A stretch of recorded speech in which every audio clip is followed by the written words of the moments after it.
baseball fans, and welcome to a brand new episode of the Bullpen Bulletin here on IE Sports Radio, your direct feed for all that is sports. Tonight we've got a ton of baseball to get to. We've got, of course, some big news in the MLB world. We did finally have a Rafael Devers trade, a move that's kind of felt like it's been on the horizon for some time with all the drama that's been going on in Boston. We're going to talk about what this means for the Red Sox and what it means for the Giants who traded for him. Pretty interesting trade to happen mid-June. We also had a phenomenal pitching performance for Arkansas in the College World Series by Gage Wood. We're going to give our opinions on this. Might have been one of the best thrown games we've ever seen in college baseball, given the circumstances and the performance. We're going to talk about that. And then Nationals man, Davey Martinez with some very interesting post-game comments about the Nationals and about the current state of the team. We're going to take a look at that. We, of course, have our live score update where we take a look at what's going on, what has happened, what is happening in the pros. We'll have our on and our not from this past week, talking about who's doing really well and who is really just not having it right now, not having a good June so far. And then, of course, our upcoming series to watch this upcoming weekend. What are the great matchups? What are going to be the fun series to keep an eye on? We, of course, have our minor league baseball spotlight. We're going to take a look at who is doing well in the minors. And we have to catch up on the College Baseball World Series. We have, I believe, 3 teams currently eliminated from the World Series. A 4th will be eliminated tonight and will be down to the final 4. We're going to take a look at how that's taken up. And then, of course, we've got our Around the Diamond segment where we just talk about whatever is not heavy on our minds this evening. You've got Ricky K and you've got Mike Patt tonight on the Bullpen Bulletin here on IE Sports Radio. Your direct feed for all that is sport. We'll be right back after these words from our sponsors.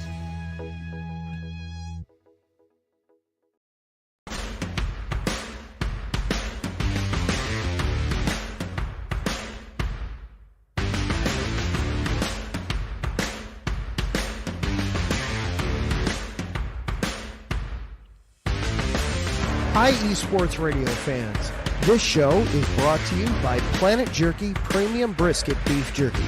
Planet Jerky is the official jerky of the 2022 California League champion Lake Elsinore Storm, single-A affiliate of the San Diego Padres. This all-brisket jerky has gluten-free options, contains no MSG, no sodium nitrate, is low in sugar, and high in protein. Go to their website at planetjerky.net and follow them on Instagram at Planet Jerky. Planet Jerky, the jerky that's on a whole other planet.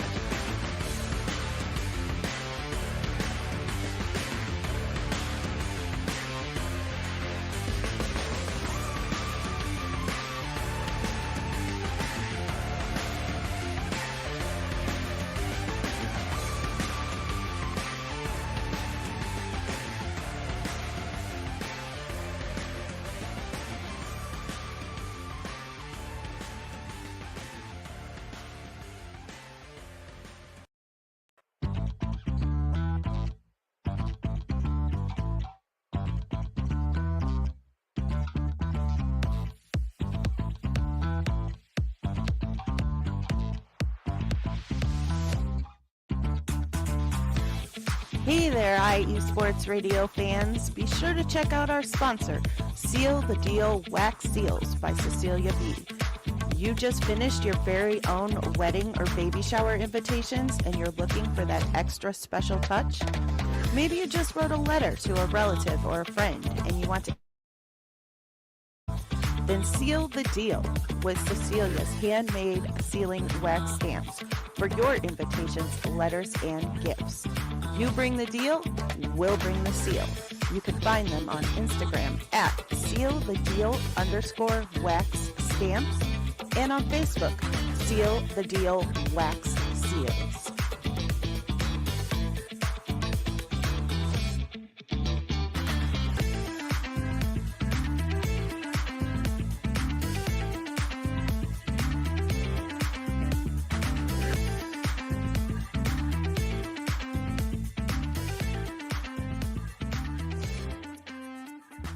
And welcome back to the Bullpen Bulletin here on IE Sports Radio, your direct feed for all that is sports. Once again, we got Ricky K and Mike Patt here tonight. Alden here in spirit. He could not make it this week, but he, of course, will be with us in spirit. And again, thank you all for tuning in. If you are a big fan of the show, be sure to check us out on X. We have our show page at BP Bulletin _IESR. You can also follow us individually. You can follow Ricky at Rickinator555, talking all things New York sports and tons of baseball as well. You can follow Alden at the AZTRL, talking all things Arizona sports. And you can follow yours truly at IESR _DMV, talking all things, well, DMV sports. It's right there in the name. And we have a ton of baseball to get to tonight. So let's get right into it. First of all, with probably the biggest trade news, not only of this past week, but probably of the season so far. I don't think I'd be remiss in saying that. The Boston Red Sox traded DH / third baseman / first baseman. So I don't know. I don't even think they knew where they were trying to play him by the end there. Rafael Devers to the San Francisco Giants. The haul was for, in return, the Red Sox got two pitchers, Jordan Hicks and Kyle Harrison. They also got outfield prospect James Tibbs, who is actually the number 4 prospect in the Giants pipeline, and right-handed pitcher Jose Bello to complete the deal. Big move, big name, and ironically, I believe he hit a very key home run in a game the day he was traded against the Yankees as well. So first, Ricky, we're going to start this one from the Red Sox perspective. I mean, we've been talking about this situation basically all year, going back into the offseason. In fact, I think it might have been a topic on our very first show of the Bullpen Bulletin back in late February. We've been talking about Devers. We've been talking about the drama. Would it affect the Red Sox? Now the deal finally happens. Was this a necessity, and was the haul good enough for a player of Devers' caliber? Well, the haul is nowhere near good enough. And I don't think it matters to the Red Sox and at least their ownership, but because I think they just wanted to get out of the money. I mean, the fact that they got the Giants to take all $300 million of that money, now you have to see the Red Sox actually spend. Something they don't seem to do. I know they gave the extension to Crochet, but when's the last time you've seen the Red Sox really go out there and splurge like the Red Sox are supposed to be? This is an analytical organization. They're trying to be the Rays. They talk like they're the Dodgers. They're not the Dodgers. And Craig Breslow has that guy in his face because he's the guy that really looks at analytics. He's a former big league pitcher. You have a front office and a manager in Cora who I think are on two different sides. Like one wants to win now. The other one is interested in winning 3-4 years from now. So nothing makes sense there. And look, Devers isn't at fault. There's the report that he was angry that Christian Campbell volunteered to play first base. Well, you didn't volunteer to play first base. You couldn't help the team. And I think the old school fan loves the fact that, hey, you don't want to play for us. You don't want to do what we want to do. Get out. But at the same time, this is a generational talent. Mm-hmm. That's why the Red Sox gave him this money. And to think about, they let Mookie Betts walk out the door for nothing. They let Bogarts go. They've let Devers go. They have nobody from that championship team. And that was 5 years ago. A little over 5 years ago. That's how sad the Red Sox become. And what's weird about this is they're right now, if the season were to end, and I know it's only June, but we're about 70 games in, they'd be in the playoffs. So to make that move, especially as they're heating up, it's been in the works for a while, but I don't know how the Red Sox think this is. I know what their front office thinks, but I haven't seen one fan that's like, yeah, they got what absolutely they should. But a player doesn't hit that market unless he made his own market. And Devers made it from the beginning, and the Red Sox are just poor communicators. Yeah, absolutely. First of all, we got some comments in the chat. Larry B saying, let's talk baseball. Absolutely. Taryn Rodriguez saying, good evening. Have an amazing show. Thank you, Taryn. Larry thinks it's good for the Red Sox. And then we got Davidson Crooks of the Crooks Process jumping in as well. So, yeah, from the Red Sox perspective, I get it. I think like we've been talking about, there is the drama component. And I think they might have started shopping deals when he had that drama with the whole first base thing, if I recall, this might have been maybe 4 weeks ago, 5 weeks ago. They asked him to play first base after an injury to their existing first baseman, and he kind of threw a fit-ish. He basically straight out said, no, I don't want to play first base. You moved me to DH. That's what I'm going to do.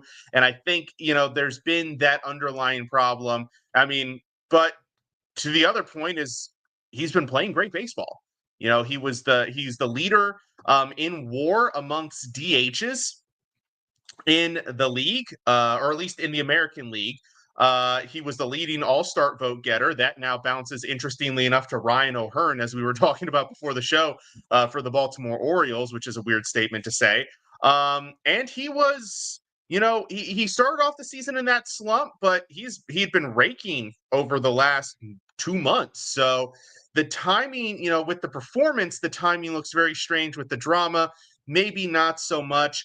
The problem I have with the Hall is that this was a team, to your point, not far out of contention. They are not far out of it at all. They're right in the thick of it. And it just seemed weird to trade for a handful of players that don't necessarily help you right now. They don't make the team that markedly better in the short term, like this season when you're in contention for a playoff spot.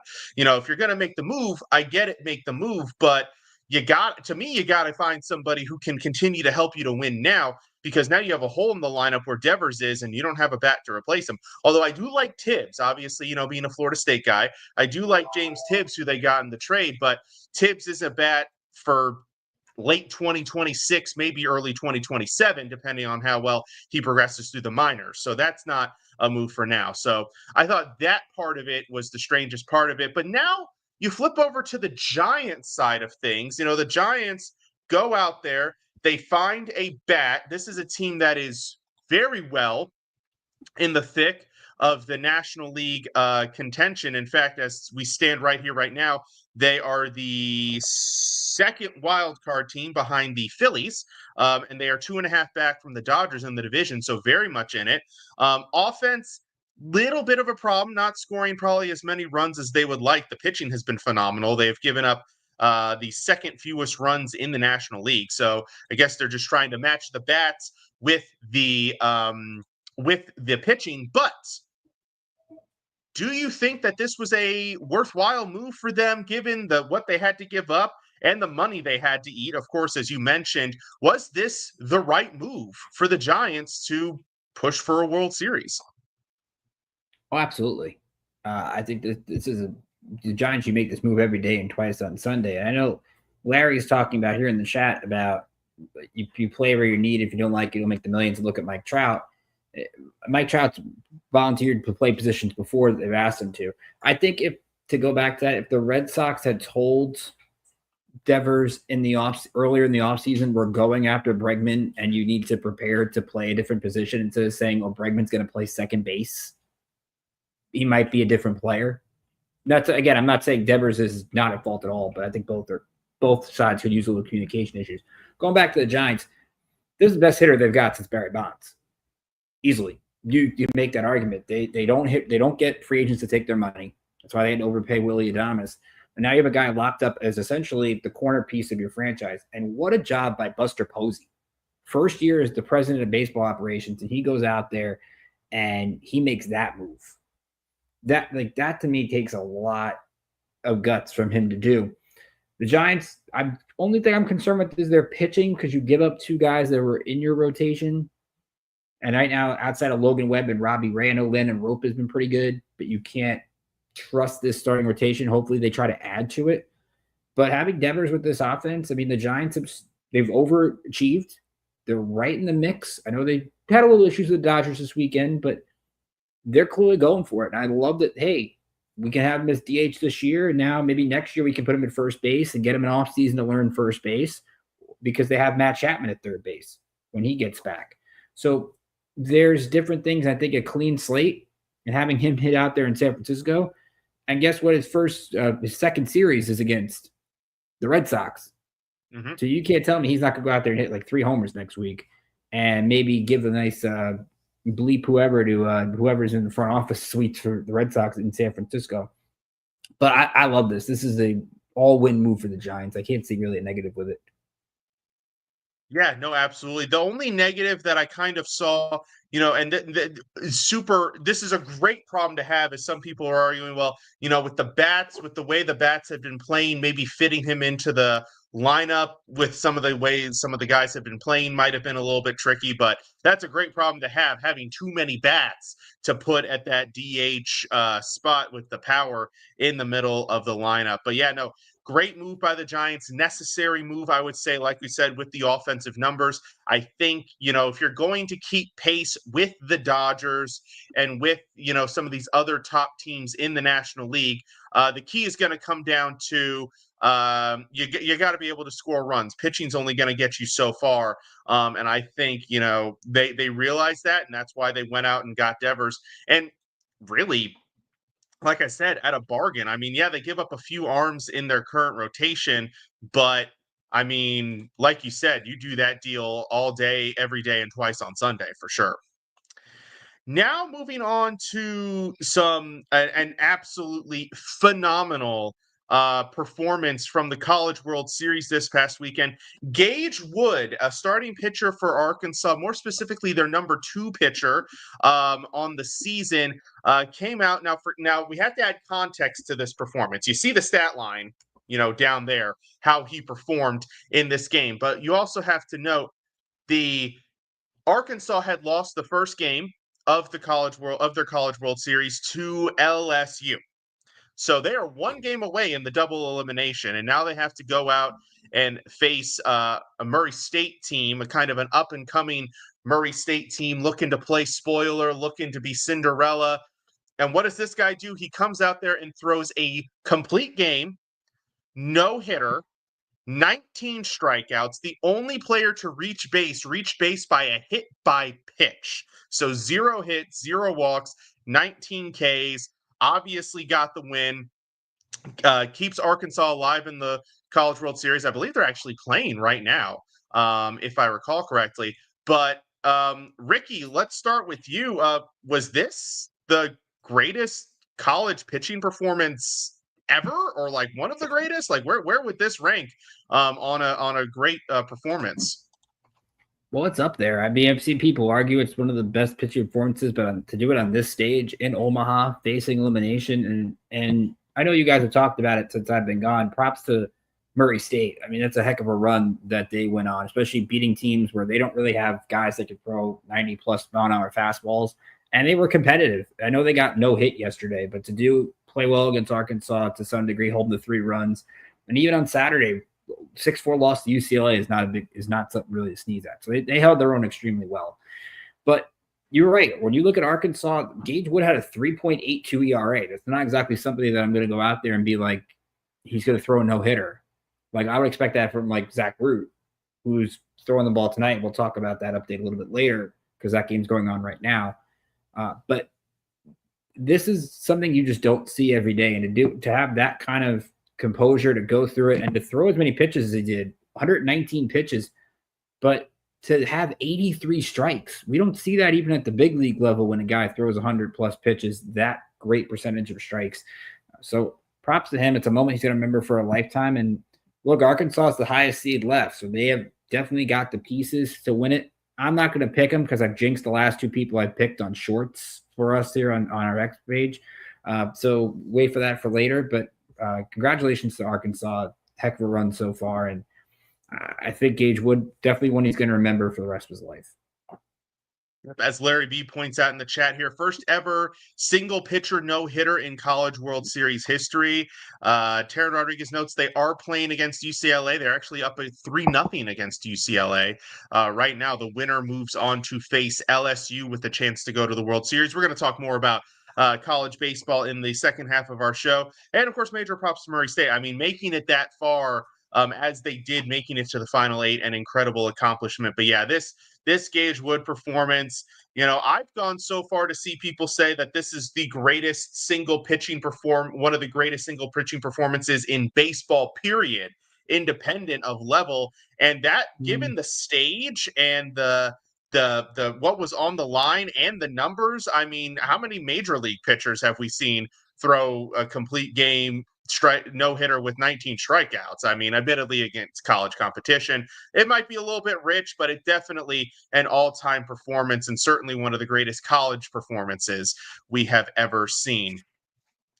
And now we have a rather interesting story from this past weekend specifically. Nationals manager Davey Martinez had some rather interesting post-game comments. This is from Saturday evening. The Nationals lost to the Marlins in what would end up being a series they would get swept by the Marlins, but Davey had some very interesting comments, and I'm just going to read a little bit of a snippet here before we get into talking about it. He was asked about, who's to blame basically, and if coaching's to be blamed for the team's offensive struggles, which the team has been struggling mightily in the month of June. But his comment back to the reporters was that it's never on coaching. This is the quote. Coaches work their asses off every single day. We're not going to finger point here and say it's on coaches. It's never on the coaches. They work hard. The message is clear. All the work is done prior. Sometimes they got to go out there and they got to play the game. It's always been about the players. Now, he goes on and on for a little bit more about that. But basically, the gist of it was it's never the coaches, it's the players, which is kind of a rare comment to see from a manager. But Ricky, let's get your thoughts in here. What did you think of these comments? Fair? A little too bold? What are we thinking? I think it's safe to say, and you and I talked about this from a big picture perspective before the show, Davey said the quiet part out loud. I think a lot of managers do think that. Think about all the coaches in sports that stick up that will end up getting fired if they don't get rid of somebody in their coaching staff. They truly believe they have the right pieces in place. Now, whether they do, that's a different story. Like I think a lot of us fans wish there was more public player accountability. I'm not saying you have to say that this guy is awful or he can't play, but hey, you know what? Our guys didn't play well today. And saying, like, being honest. Like, I would example like last night, like talk about the Yankees, for example, losing a game 1-0 where you go 1 for 18 with men in scoring position. Like, I don't want to hear how great your at-bats are. Or I don't want to hear about, like, oh, you're close. And I want to hear, you know what? Our guys were terrible. Like, they should be able to agree with that. And when your team is struggling like the Washington Nationals are, I mean, Davey, I'm sure, has some frustration. Davey's a fiery manager. You don't have that many of them in the game anymore. So he is going – I'm sure he had a loss for words on what to say. I'm sure he's probably run out of superlatives or things that he can yell at his team over. If he is yelling at his team, we don't know. But I just think we could use a little more candidness. I'm sure GMs and presidents and stuff hate that. But if that's how Davey Martinez feels, I just think he said the part that every manager wishes they could say. No, I think that's fair. And I think, it is frustrating for him. And you also have to look at his history, going back to his history, both as a player and as, a manager up until a few years ago. I mean, he had a winning persona about him. He made, championship series and World Series as a player. He made it as an assistant coach. He made it as, obviously, as the manager of the Nationals. He was the winning manager on that World Series team back in 2019. But then, ever since then, since 2021, this team has either the worst or one of like the 3 worst records in all of baseball over the 4-year span. And that's got to be frustrating because I know all of the fingers get pointed to the managers, but it's not all on the manager. And we discussed this at length when Brandon Hyde got terminated by the Orioles earlier this season, is that, the manager, it's not always the manager's fault, but they're one of the easiest ones to kind of get scapegoated, because you can only do so much in terms of moving players and getting rid of players. And, it's up to the owner to fire the GM. The GMs aren't going to fire themselves. Well, I mean, they could, resign or relieve themselves of duty, personally. But, the manager's usually scapegoated. And I think he is definitely feeling, especially, in the losing streak, which, by the way, is going to be at 10 games after the results tonight. it looks like. And losing 2 to the Rockies is definitely not going to help your hot seat. But it's fair. I mean, it's fair to, say, I'm tired of people blaming the coaches. You got to blame, the quiet part is blaming the players. Now, could I think he have said it a little bit more politically correctly? Probably. Is that something that fans are probably tired of at this point in the sport? Also, probably, kind of the canned responses. But it's fair. It's fair that he is frustrated because they're also in year 3, really, of the rebuild, and they don't really have much to show for it. We are going to jump onto our live score update. Of course, it is Tuesday night in baseball world, so every team is playing. So, Ricky, take it away. What has happened so far? It looks like we've got some finals already in the big leagues. We do have 2 finals tonight starting in Miami. The Marlins get an 8-3 win over their former guy, Jesus Luzardo, and the Philadelphia Phillies. Trey Turner homered again for the Phillies. That was only the good thing for Miami. 3 hits for Xavier Edwards, Eric Wagaman, and Jesus Sanchez with the home runs in this one. So a good win for Miami. Detroit keeps rolling. They're now 20 games over 500. They beat the Pirates 7-3. Casey Mize now 7-2 with an ERA under 3 on the season. 2 home runs for Javier Baez, who I believe is like 5th in AL outfield voting for the All-Star game, which is amazing considering he wasn't an outfielder until this year. But that's the case in point for the American League. Going around the league, you mentioned it. Well, let's start with Alden's team because he's not here. Arizona leads the Blue Jays 4-3 right now in the top of the 8th. Vladimir Guerrero Jr. does have a home run for Toronto, but Arizona at this point is clinging to a 1-run lead. 2 runs allowed by Brandon Pfaadt in 5 innings. And to Terrence's point, yep, that is Eric Wagaman for the Marlins, former Angel, I believe, as well.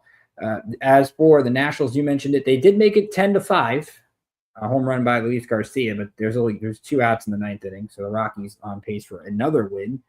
Meanwhile, in the Bronx, the Yankees are 1 out away from getting shut out for the 3rd game in a row after that miserable game I talked about last night. It's 4-0 Angels right now in the 9th inning. Will Warren had 11 strikeouts for the Yankees. The Yankees starters haven't had a single run scored for them in 6 straight games.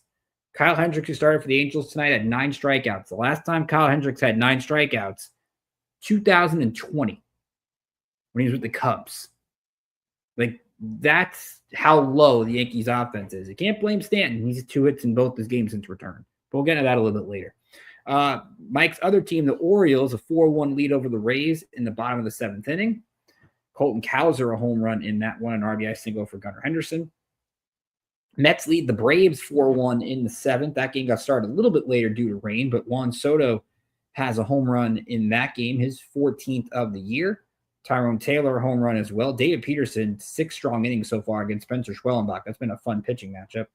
Reds lead the Twins 6-5 in the top of the 7th. Twins had rallied to take the lead in that game, only for Cincinnati just scored 2 in the bottom half. So Cincinnati trying to win. That's a good matchup. 2 teams a little bit over 500. Cardinals are rolling over the White Sox 9-2 in the 7th. They scored 5 runs in the 2nd, and they have not looked back. Alec Burleson, a home run there. Royals lead the Rangers 6-1 in the 6th. Salvi Perez with 2 home runs for KC in that one. Battle in the Central, in the NL Central, the Cubs on a 3-run homer by Seiya Suzuki lead the Brewers 4-2 in the 6th at Wrigley. And games that are about to get underway, Red Sox and Mariners in Seattle. Good matchup there. Brian Wu takes the ball for Seattle against Walker Buehler for Boston.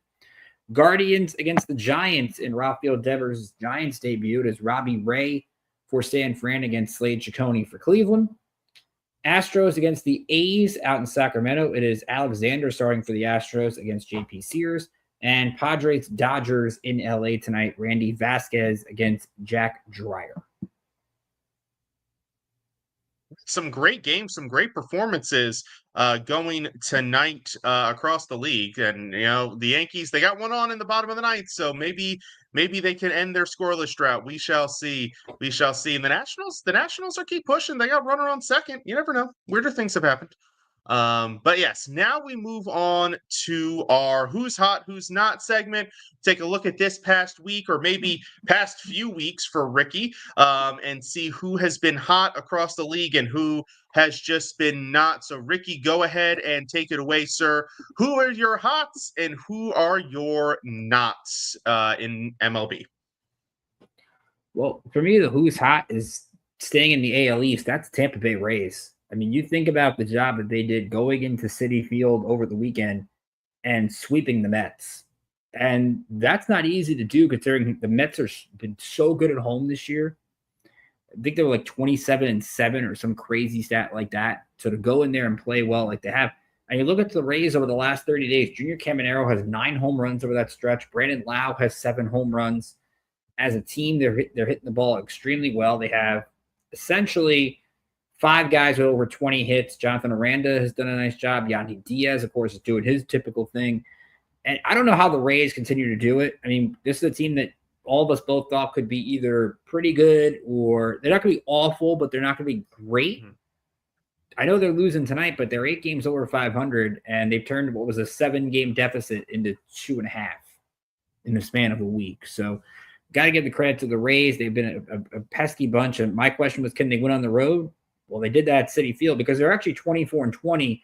But keep in mind, they played 44 home games, only 28 road games so far. So there'll be a lot of road games coming up for Tampa Bay. We'll see if they can be able to withstand that.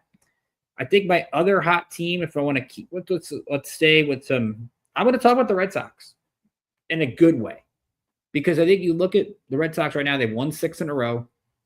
They got some pretty good pitching over the weekend. When you consider Brian Bayo, Garrett Crochet was fantastic on Friday. Like, that was ace-type stuff, and I don't blame Alex Cora for letting him face Aaron Judge in that spot. He should have.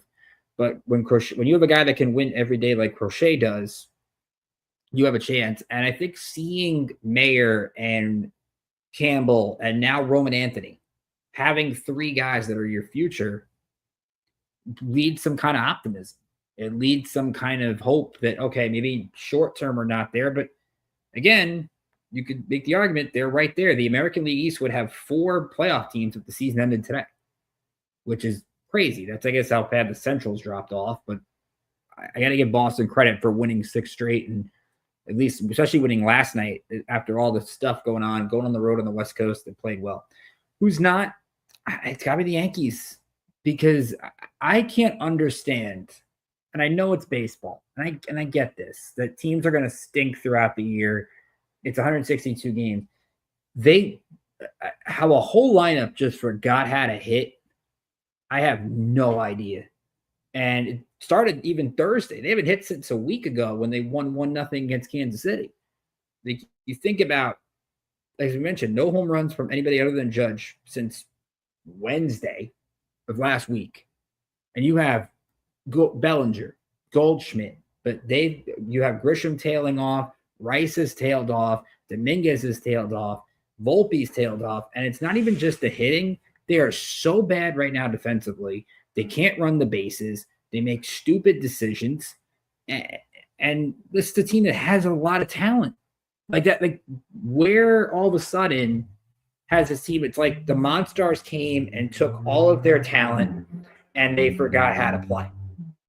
And I just don't get that. So I know they're going to turn it around, but to lose basically 3 straight games via shutout and basically not help your aces and your pitchers perform is embarrassing. Hitters better pay some fines in kangaroo court because that's an absolute joke what's been going on. And then I would say on the cold side is Kansas City. The Royals have lost 6 in a row. They played the A's over the weekend. And the A's had lost like 19-20, and they embarrassed them. And even with Caglione up, they're not getting the same things they need to do. They're 12 back in the Central. So essentially the Central's out of reach, I would think, at this point. And you're looking at probably a team that, yes, is 3 games out of a wild card. But do you believe that this team can all of a sudden turn a corner? We might be looking at Seth Lugo as possible trade chip, considering Cole Reagans is on the injured list. And that's their best pitcher. So I would be very concerned right now if I'm a Royals fan because this team looks like it's going nowhere and going nowhere quickly, even though Sal Perez is playing well. Yeah, no, absolutely. Great stuff. Great analysis on that, Ricky.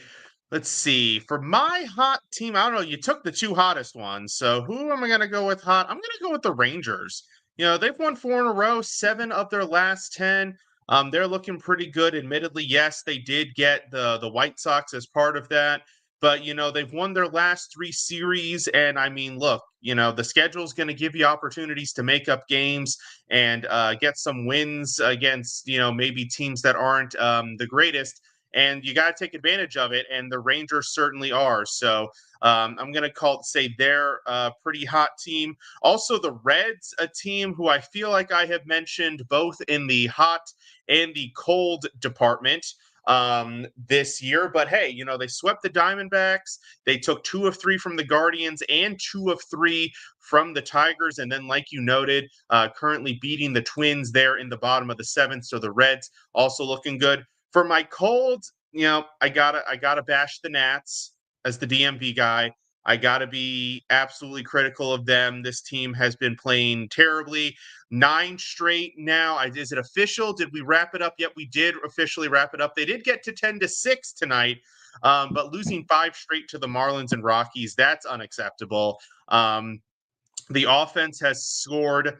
It was some absurd before tonight. It was something like 17 runs or something like that in the month of June. It was something absolutely atrocious. They've been shut out. They've scored 1 run, 2 runs.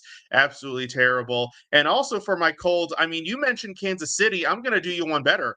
I'm going to say the entire AL Central. I mean, you've got the Twins, Guardians, and Royals. They're all 2-8 in their last 10 games. The Royals have dropped below 500. The Guardians have dropped to 500, and the Twins just above it.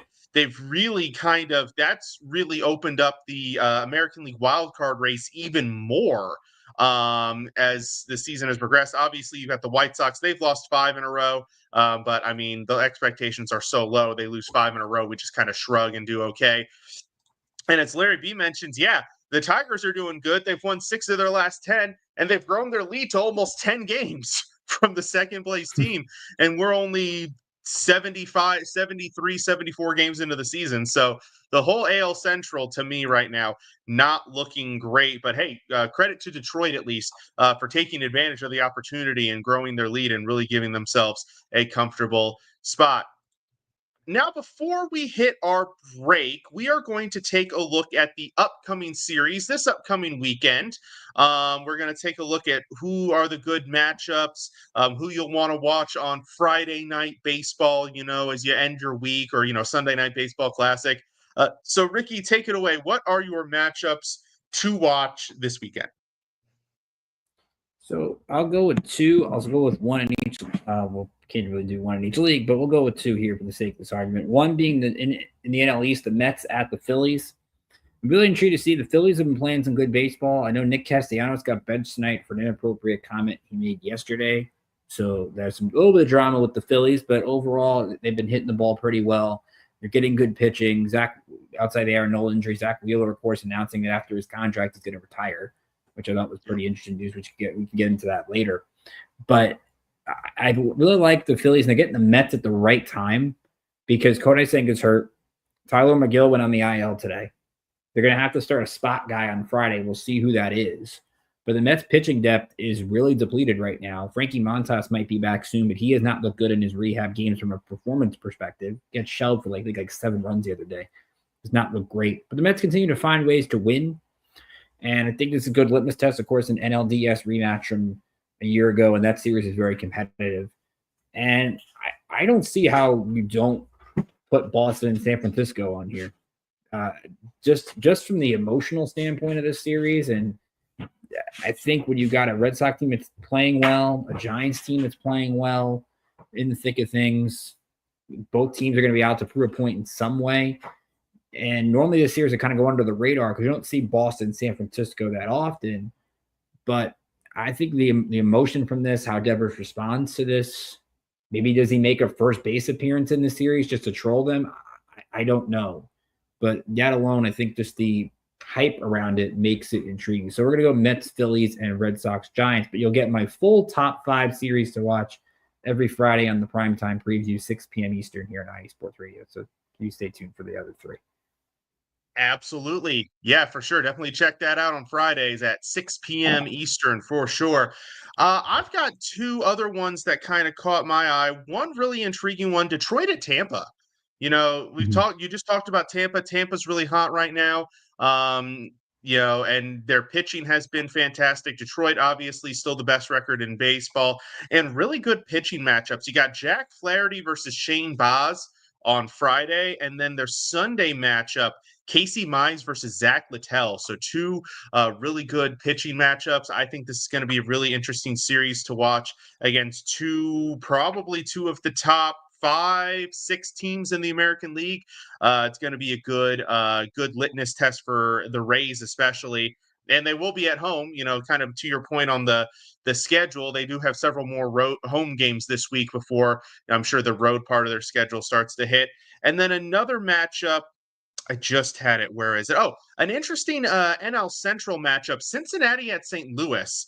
Cincinnati just talked about a team really hot, winners of 7 of the last 10. St. Louis has been one of the surprise teams to us so far this year, but they've been on a little bit of a cold streak, losers of their 7 of their last 10. So 2 teams that are going in opposite directions and have currently met in the middle, tied for the same record in the National League Central. So that'll be a good matchup to see if St. Louis can start to recover some ground, or if Cincinnati can continue to carry that momentum into 3rd place in their division as they push towards being competitive and potentially a playoff contender as we head towards the midway point in the season. That will do it for the first half of our show. We're going to take a quick break. When we come back, we're going to jump into the minor leagues with college baseball and, of course, our Around the Diamond segment. So do not go away. You are listening to the Bullpen Bulletin here on IE Sports Radio, your direct feed for all that is sports.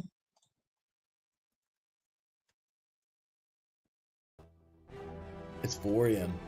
The stars are still out. The sun is beneath the horizon, but it's time to punch in and go to work.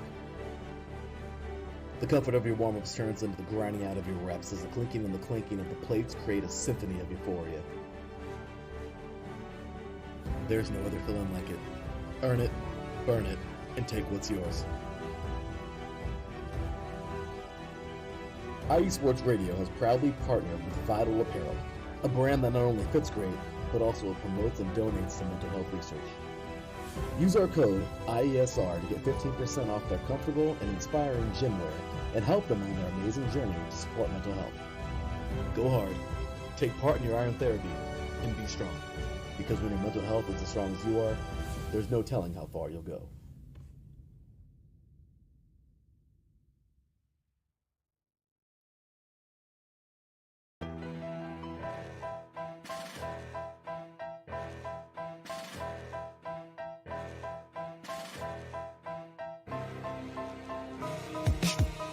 For the last 10 years, IE Sports Radio has been bringing you amazing content ranging from interviewing legendary athletes, coaches, and other authorized media personnel to building tailor-made shows dedicated to all major sports cities around the country. Make sure to follow us at IE Sports Radio on X, Instagram, Facebook, TikTok, and YouTube to keep up with the latest in sports and with all of our shows. Also, make sure to check out our daily updated website at iesportsradio.com. At iesportsradio.com, you can see our daily show schedule and check out all of our show pages with personal bios to learn a little bit more about each of our awesome hosts. In addition to our show pages, you can catch the IE Sports Radio blog, Hall of Fame, Fans of the Month page, and our merchandise shop, including t-shirts, tank tops, caps, long sleeves, hoodies, and more. For now over a decade here at IE Sports Radio, we've continued to be by the fans, for the fans, and we thank you all for your support and for making IE Sports Radio your direct feed for all that is sports.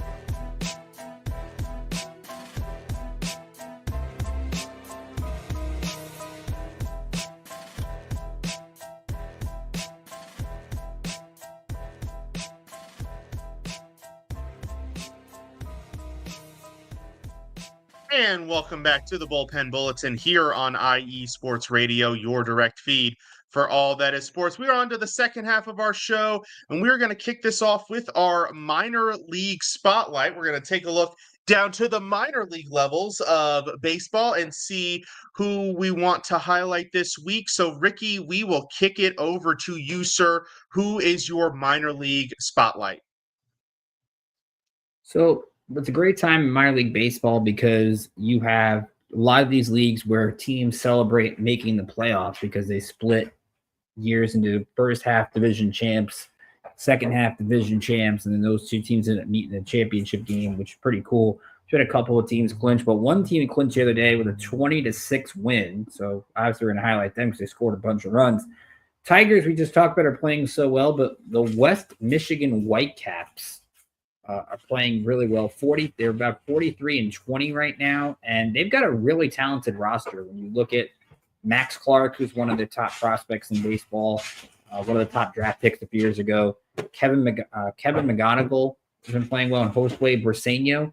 You've got three good players in that Tigers organization on one team, and McGonigal just got there. He got called up, and he's completely tearing the cover off the ball. So Tigers have got some really good hitters both in the major league system with Green and Torkelson. And now you have a Tigers team that's starting to kind of replenish their system with some good offensive bats if those guys can transition down the road. So congrats to West Michigan. And they got a cool nickname, so that also helps. From an individual player standpoint, Thomas White, one of the Marlins' top pitching prospects, getting called up to Double-A Pensacola. So he might be a name to keep an eye on in the near future. So to pitching promotions, I think the White Sox also call up their number one pitching prospect, Noah Schultz, to AAA Charlotte this week. Very nice. And it's funny, you actually mentioned AAA Charlotte. So my minor league baseball spotlight is going to be, I actually, this past weekend, went to a Durham Bulls game where they played Charlotte. It was the final game of a 6-game series. Unfortunately, it was a very rainy game, and I had my son, so I could not stay super duper late. So I did not get to see the whole game, but I did get to see a couple of really interesting players. The Bulls, for those of you who don't know, are the AAA affiliate of the Tampa Rays. So I got to see Chandler Simpson play live. Of course, he had made some splashes when he was called up to the Rays earlier this season. He did get sent back down to AAA, so I got to see him play. But I also got to see Carson Williams, who is the top prospect in the Rays organization, shortstop. He smacked a first-inning home run dead center. Ball probably went about 420. So that is phenomenal power to see from a shortstop, period. He's not having the greatest season. He's only batting about 195, but he does have 10 home runs. So the power is there, and the fielding was there. No errors for either team, really, but good fielding overall. But I also got to see, for the first time live, the automatic ball strike system, which obviously I had seen replays of, I had seen highlights of. But, I was curious, as a fan, what it was like in person. And I got to say, it was actually kind of entertaining, to be perfectly honest. And it was Carson Williams that actually used it in his first at bat. There was a pitch low and inside called a strike. He challenged it. And it's kind of like, it's almost a little suspenseful because they broadcasted it on the outfield video screen, the results, and you're kind of sitting there like, is it going to be a ball? Is it going to be a strike? Did the ump get it right? Did the ump get it wrong? I actually really liked it. I thought it was a good inclusion. And I turned to the guy next to me, who I'd never met before, but turned out this gentleman was a 12-year season ticket holder, apparently, for the Durham Bulls. So very knowledgeable baseball fan sitting next to me. And I turned to him and I went, man, I cannot wait for them to bring that up to the pro level. And he was like, well, good luck getting the MLB umpire union to agree to that. And I was like, you're probably right. But, that's a conversation topic for another day. But it was entertaining. When I left, the Bulls were leading 3-1. So yeah, and the difference was that Carson Williams home run, which was a 3-run shot to dead center. So shout out to Carson Williams for his performance. And of course, shout out to the automatic ball strike system. That it was actually, like I said, it was actually really fun. And it didn't feel like it lengthened the game at all. The pace felt fine, and obviously with the pitch clock in play, the pace of all baseball games has been helped greatly as well.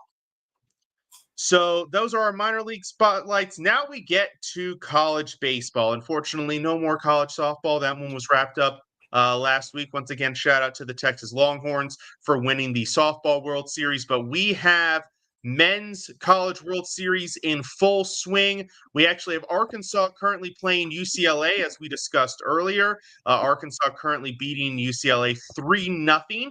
The winner goes on to face UCLA, or LSU, sorry, for a spot in the final series. So far, we have had Murray State eliminated from bracket 2. And one of these two will be the other elimination. And then in bracket 1, Oregon State, which was kind of shocking to me, got eliminated, as well as Arizona. Louisville beat Oregon State to move on to face Coastal Carolina, who still has not lost, Ricky. They still have not lost, their win streak up to 26 games, inclusive of the regular season and the tournament. So Coastal Carolina and Louisville will play for one spot. No, I did not have that on my college baseball bingo card at the beginning of the season. And the winner of Arkansas and UCLA will get LSU. So, Ricky, what are your thoughts?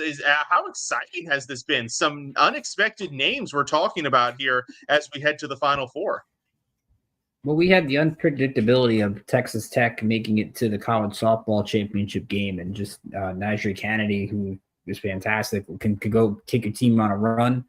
We're kind of getting that with college baseball, and that's wide open. I mean, I'm looking at kind of the color codes that I have on my screen, where I try to do throughout the year. And I think the beginning of the season, I put like the top 25 beginning of the year, and I think only LSU and Arkansas are like the only two left on my board if that holds. That speaks to kind of the unknown, and what NIL has done for the sport is great. I love what Coastal's doing. I was watching a little bit of the Arizona game last week. Chase Bodine has been really good behind the plate for them. He's like their team leader, but they have a good all-around unit. Like, you look at their starting lineup, they have nobody hitting below 274, which is pretty good as a team when you can have that kind of unique production. And they're probably the best pitcher in the country nobody's talking about is Jacob Morrison. He's 12-0 this year with a 1.82. I mean, how does it not get talked about more? Against Oregon State, he goes 7 2/3, allows 1 run, 5 hits, strikes out 7. And I love the run Louisville's been on. I mean, this is going to be a fun one. Ernie Kent's been good for Louisville, especially in the supers. They get the walk-off sack fly.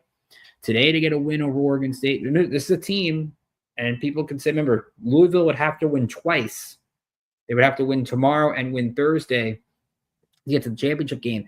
Louisville did beat Vanderbilt in the regional. So this is a Louisville team that does have the talent to win 2 games. But Coastal could have their pitching set and kind of get through that. On the other side, LSU played against UCLA. They had the game get suspended last night, picked up this morning. LSU wins 9-5. So it's kind of not surprising that UCLA's offense has kind of gone quiet at the nightcap, considering the game probably ended like 5 hours ago, or compared to when they finished the LSU game. The pitching's probably a little bit depleted. If this is the matchup, right now Arkansas is up 5-0. I'm really intrigued to see, without Root, Wood can't go, I would think, for Arkansas to beat LSU twice. They've done it, but LSU can set their team accordingly. You would think they're going to get one of their top pitchers on the mound in this series. I mean, they pitched Ianson yesterday, so he probably can't go, but LSU's got the talent. Paul Skeen was in attendance today. I know I said UNC in one of the shorts, they lost. I said Oregon State, they lost. I'm going to not pick Coastal because I wanted, like, my heart wants them to win. I think LSU is the best team going. To me, they've got, I think, a strong unit. I think we saw the SEC win in softball, so I'll stick with it in baseball. But I will say I think the winner of Arkansas LSU is probably the favorite to win the championship. Yeah, absolutely. Update, like you said, Arkansas did get 2 runs here in the bottom of the 7th, so now 5-0. And I think you're right. I think UCLA is just feeling it. I think the draw with the game getting postponed and the finishing this morning, just a really tough draw for them to then turn around and have to play a game for their College World Series lives, no less, to win it. Just a tough, unfortunate draw. But yeah, no, this has been a great College World Series, very entertaining, and the entertainment continues. I like you kind of pointed out, I am surprised that Oregon State got knocked out by Louisville. I would have thought that they would be able to at least, get a shot at revenge against Coastal Carolina. That one did not happen. The bottom half of the bracket is working out almost like I thought it would. Mad respect to Murray State. They had a heck of a season. I'm not going to take anything away from them there, but I did not expect them to be able to contend with the likes of Arkansas and LSU. And of course, once UCLA beat them the first game, they would have had to overcome basically everyone to try to get back into it. And that I just didn't see that happening. So heck of a season by Murray State, but I can't say I'm surprised. And UCLA, hey, they got that first win against Murray State. That was the key. Then going up against the SEC, like Taryn points out, SEC has been built different in baseball. Yeah, they had their struggles in the first round, but LSU and Arkansas have not struggled in this one. In fact, I think Arkansas's only loss to date in this tournament has been that loss to LSU. I don't think they've lost any other games to get to the College World Series. I'm pretty sure they swept their way through they swept Tennessee, and I think they swept their way through their regional as well. So Arkansas is going to be a very tough out, even for LSU, although LSU does have the advantage of already being up 1-0. If I had to lay a guess, I would say they're probably going to try to throw Cade Anderson out there for this game. I know that's awfully short rest, but when you talk about the importance of getting the win, or maybe they rely on their other pitchers and hold Anderson for the, if necessary, decider game on the 19th, if that's necessary. It would probably be one of those two strategies, but I would expect to see Cade Anderson at least in one of those two games if the second game is necessary. But look, I picked them last week when it was me and Alden. I forget who Alden picked, but I picked them last week, and so far they have done nothing to deter my mind except beat Arizona and Oregon State, and now they just have to beat Louisville once to get into the final series. I'm sticking with Coastal Carolina. I'm gonna let it ride. I did it with Texas in the college in the women's side. You can go back and check the tape. I did call it right before the World Series kicked off.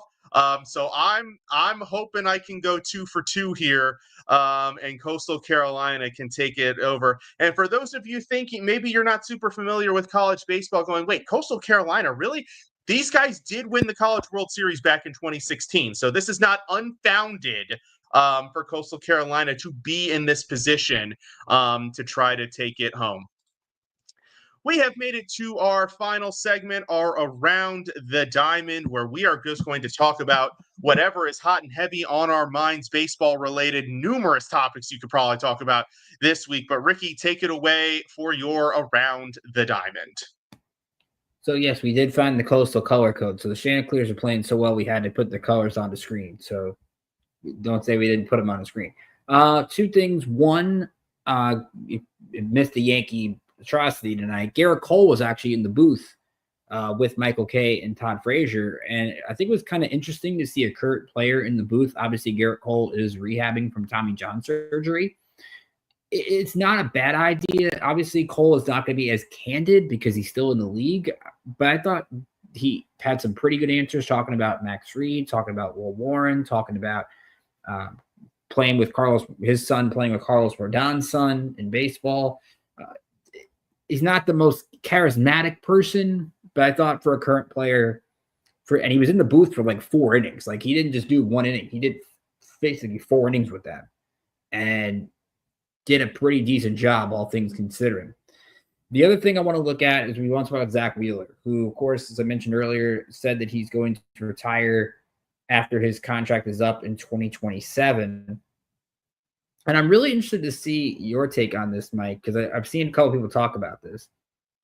If you look at Zach Wheeler's career, and let's just say he has 2 more solid years, he probably gets to about 135, 140 wins, right? Zach Wheeler right now has a career ERA of 3.3. He's had ERAs sub 3 in 6 of the last 7 years. You look at his postseason career, because sometimes we like to look at postseason. Well, Zach Wheeler hasn't won a World Series. He has been one of the better postseason pitchers of the last 10 years. Career postseason ERA of 2.18. He's made 12 postseason appearances, 11 starts. The He has not lost 2 games in a single postseason since 2022 in that World Series against the Astros. Now, what kind of dings Zach Wheeler is he never won a Cy Young. He's come in second a couple times, got a couple All-Star games. But if Zach Wheeler gets on this, and let's say he finds a way to win a Cy Young, which is doable the way this guy pitches, is Zach Wheeler a Hall of Famer? I would have never. If you told a Met fan, back years ago with this, I don't think the Met fans would find you crazy. But he had the potential to be somebody like this, and he's found it in Philadelphia. I mean, we don't judge wins anymore, so it would be weird to see a guy with under 150 wins get in, but he's got some of the credentials that you're looking for. Yeah, no, I mean, it's definitely an interesting thought. And I think we're going to start to enter into this era, especially with new pitching standards and, pitch count managements and things like that, rest management, where the stats are definitely not going to be what they were for pitchers of the days of yore. And I think, you look at a guy like Zach Wheeler, I think he might be one of those guys that starts that conversation.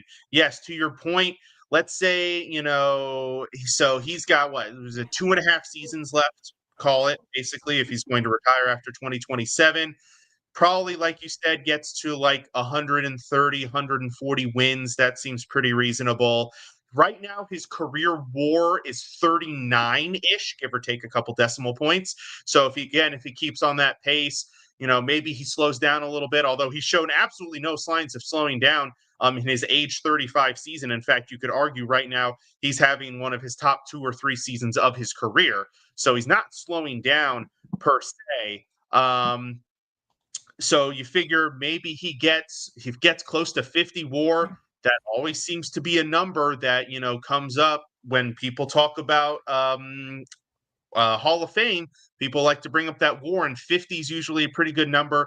His ERA would drop as well as his career WHIP if he were to continue at his current pace, or maybe the pace of the last 2 seasons. I think if he had his entire career, the stats that he had with Philadelphia, which as of right now, you're looking at 6 of 7 seasons below a 3.0 ERA, seasons with 4 WAR, 5 WAR, 6 WAR, 7 WAR. There's lots of numbers to like there.